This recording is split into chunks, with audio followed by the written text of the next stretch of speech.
Good morning, good morning, good morning, good morning, good morning mga ka-scooter. Mga ka-scooter, ini ako'y tip sa inyo para malaman nyo, para maiwasan nyo madaling makalawangin yung motor nyo. So ito yung original na chassis ng Click. Ito, grabe guys. So yung tibay ng ating trabaho, kapal ng ginamit natin. Oh, tibay na tibay, solid yung bayad nyo. So ito yung tip ko sa inyo. I-reveal ko sa inyo kung ano ang dahilan kung bakit madaling kalawangin ang chassis. Kadalasan dito talaga yung maputol. Oh, dito sa ilalim. Alam nyo kung bakit? Ngayon minsan tayo magwashing ng pressurize, yung hulog-hulog singko, yung pangwashing. So ito yung dahilan. Pag magwashing kayo sa motor nyo, lalo na kung Honda Click at saka Honda Beat, dito papasok yung tubig pag lakas ng pressure. Kasi gusto natin malinis sa ilalim pero hindi natin alam, papasok na pala dito yung tubig. Oh, dito papasok. Pagdating sa ilalim, mayroong rubber dito pero papasok din pa sa sobrang lakas ng pressure. Papasok ang tubig sa ilalim. At yan, doon na mag-standby ang tubig. Dito sa ilalim, walang butas sa original niya na pinaka chassis, yung tubo. Ito kung dito dito na mag-standby sa ilalim, lalo na yung butas sa ilalim masiraduhan ng alikabok or kalawang. So hindi na mag-drain yung tubig sa ilalim, kaya naka-standby na lang hanggang mabulok or makalawangin na yung ilalim. Yun ang pinaka guys, dahilan ng pagkasira ng chassis natin. Kaya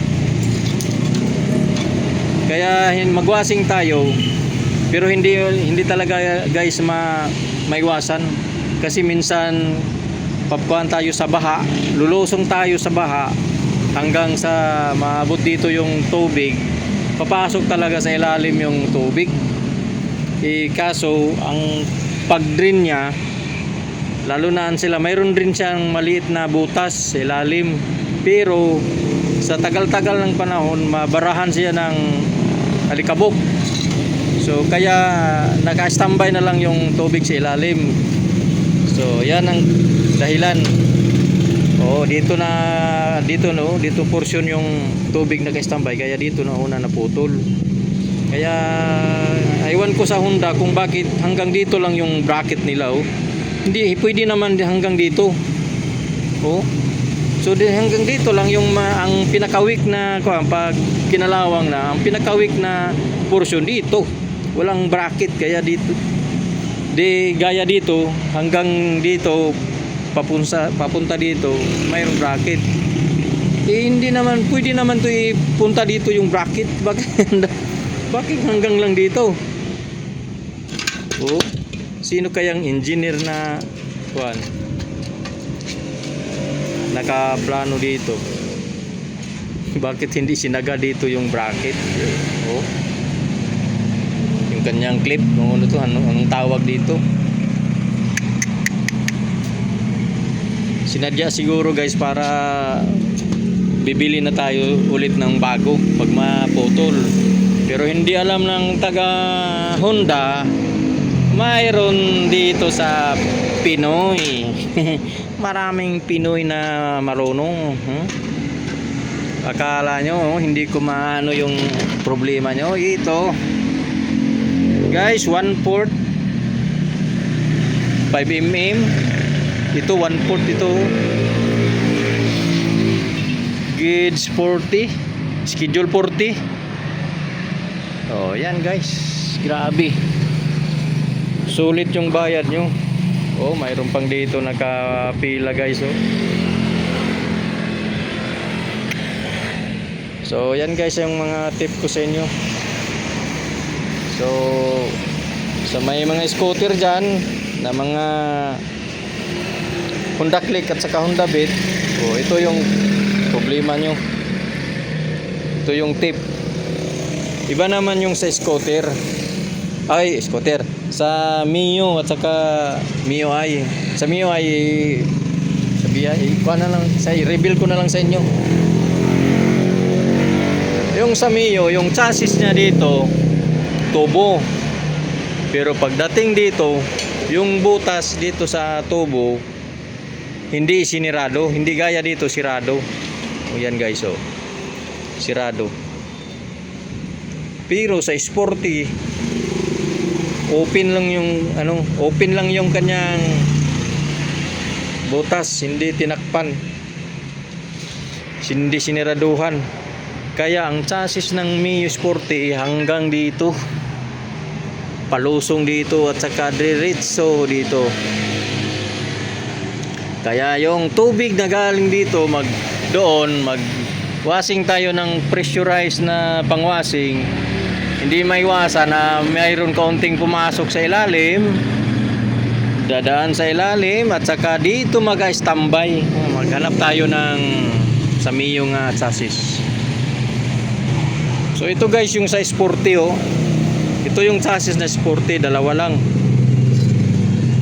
So sinabi ko, galing sa itaas doon sa sporty bababa ang tubig sa ilalim hanggang magi-standby dito, pumasok dito magi-standby, kaya dito kinalawang. Mayroong butas dito guys, pero sa tagal ng panahon mabarahan ito ng mga kalawang, kaya ang tubig na pumasok sa ilalim nag-i-standby na. Ito yung butas niya. Madali lang to, maliit.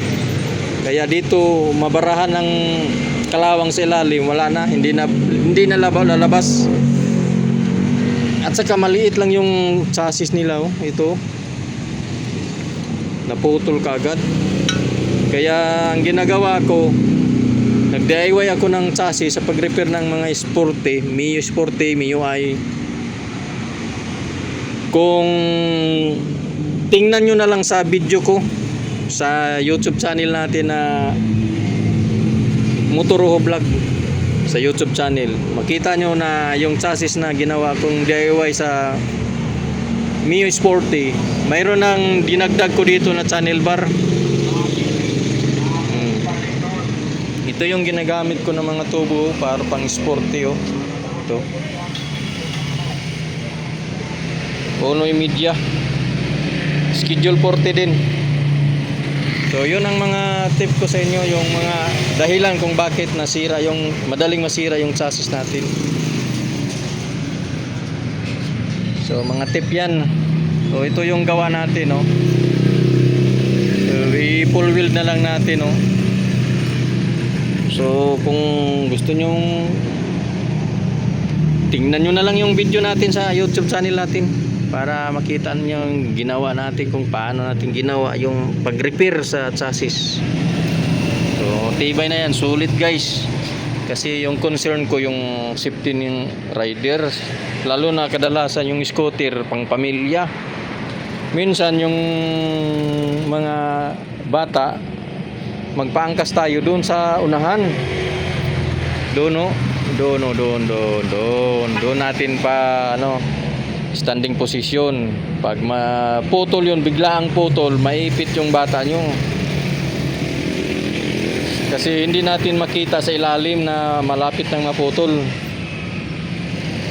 So paalala sa may mga scooter, lalo na mag-edad na ng 5 taon yung scooter nyo, kahit anong scooter, patingnan nyo na sa inyong mga suking mga mekaniko, pasilip nyo na, at saka kung medyo okay pa, iparipin nyo na lang yung chassis. At saka